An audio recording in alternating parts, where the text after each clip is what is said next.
Brasil de pessoas que infelizmente estão acometidas com esse problema. Esses dados são da OMS.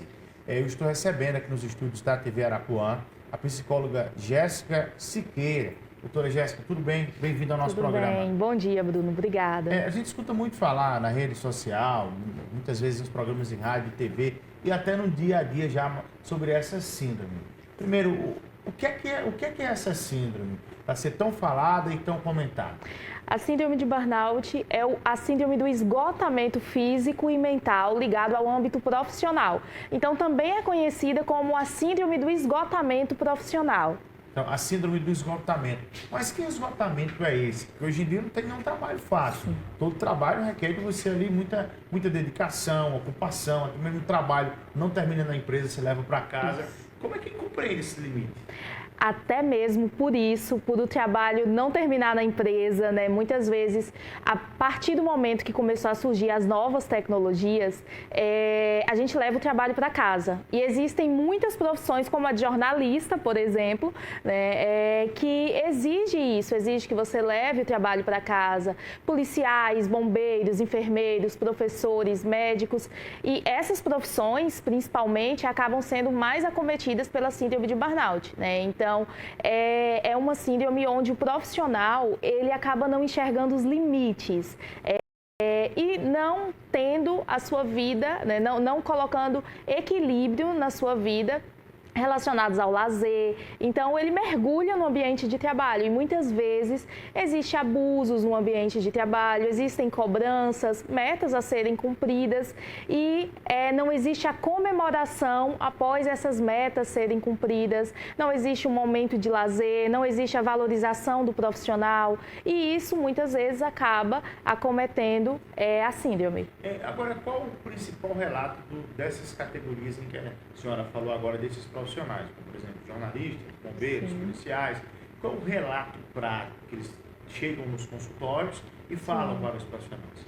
Então, os relatos muitas vezes são de cobranças excessivas, mas nem sempre a cobrança ela é externa, muitas vezes está ligada à própria autocobrança, né? Então, que também é referente à ansiedade, é um sintoma característico da ansiedade, a autocobrança.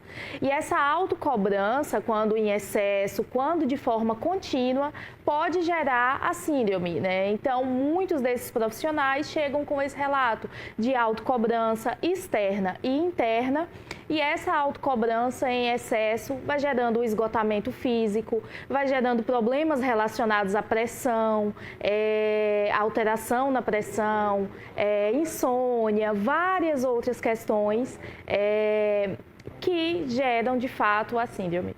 Doutora, quanto a uma questão do perfil do paciente a adquirir essa síndrome, qual o perfil? É homem, é mulher, é jovem, é adulto? Qual o perfil que a senhora tem encontrado mais? Na minha experiência profissional, né, de fato, os homens acabam tendo essa autocobrança em excesso mais do que as mulheres, até mesmo mais do que as mulheres.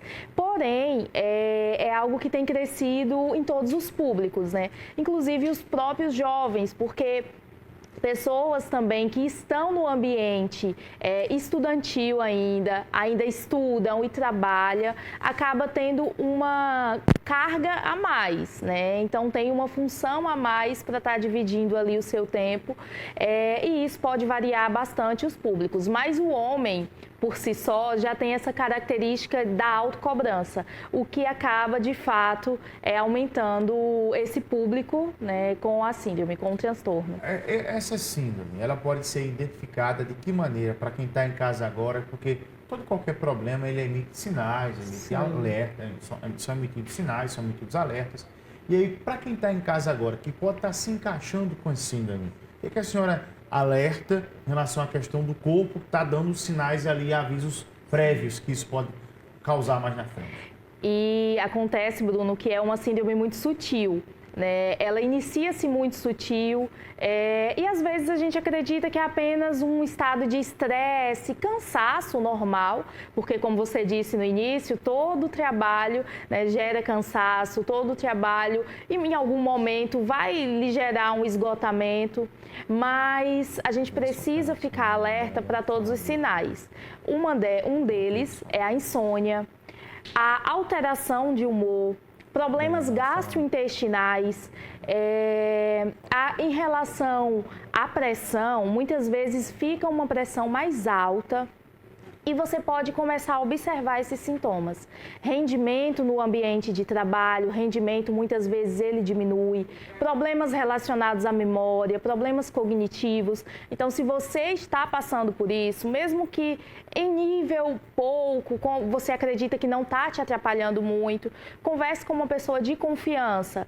Pergunte se essa pessoa também observa esses sintomas em você e procure ajuda o quanto antes, porque a síndrome de burnout ela pode desenvolver outros transtornos, como o transtorno de ansiedade e o transtorno depressivo, que inclusive é muito similar.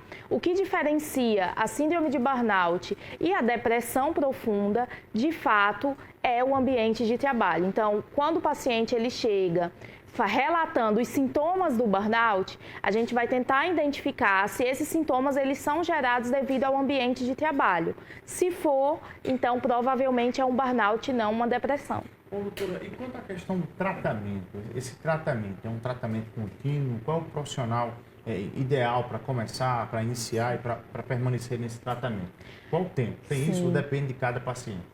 Olha, em relação ao tempo é variável, né? A gente não pode determinar, até porque cada ser é único, cada ser tem uma demanda, e aí a gente precisa investigar, né, a singularidade do indivíduo, ou seja, todo o contexto que ele está inserido. Então, vai ser único em relação ao tempo. Porém, em relação ao profissional, se você sente esses sintomas ou conhece alguém que sente, oriente ele a buscar ou um psicólogo ou um médico psiquiatra, pois esses médicos da saúde mental são os mais indicados para iniciar esse tratamento. Doutora, eu queria agradecer a senhora pela sua participação conosco aqui ao vivo no Tribuna Livre. Se tiver mais alguma coisa a acrescentar, fique à vontade. Eu que agradeço, né? Uma oportunidade muito boa falar sobre esse assunto que é tão importante e pouco conhecido ainda. Como você falou, tem crescido bastante o número, né? Mais de 30 milhões de brasileiros, de trabalhadores, se encontram com esse transtorno e muitas vezes não sabem. Então, se você sente alguns desses sintomas, busque ajuda, porque de fato é importante. Obrigado pela participação. É rápido, intervalo de 1 minuto, eu volto já.